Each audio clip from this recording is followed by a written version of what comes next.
یہ اچھی خبر آئی ہے کہ 23 نومبر کو ریاست مہاراشٹر کے مدرسے کھل جائیں گے اور ان میں بڑے بچوں کے آنے کی تعلیم حاصل کرنے کی باقاعدہ اجازت مل جائے گی۔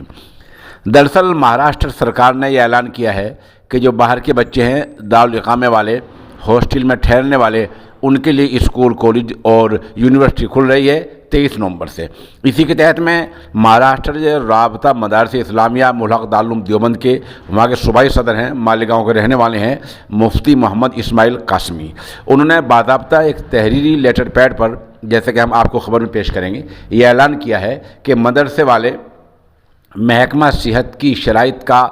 اور ان کے نیاموں کا، ان کے قواعد کا، اصول کا خیال رکھتے ہوئے مدرسے کھول سکتے ہیں۔ البتہ صفائی کا مکمل اہتمام کیا جائے، سینیٹائز کا اہتمام کیا جائے، ماسک کی پوری پابندی کی جائے اور جسمانی فاصلے کو پورے طور پر برقرار رکھا جائے اور تھرمل اسکیننگ کا خیال رکھا جائے، اور ابھی دوسرے اعلان تک بڑے بچے ہی بلائے جائیں۔ 14 سال سے کم عمر بچوں کو ابھی مدرسے نہ آنے دیں، یہ اعلان نہیں ہوا ہے، صرف بڑے بچوں کے آنے کا اعلان ہوا ہے۔ تو مہاراشٹر میں اگلے 23 نومبر سے مدرسے کھلنے جا رہے ہیں اور بڑے بچوں کے بارے میں باقاعدہ اعلان وہاں کے رابطہ مدارس کے صدر نے کیا ہے، جیسے ہم آپ کو اس پرچے میں یہ پیش کر رہے ہیں۔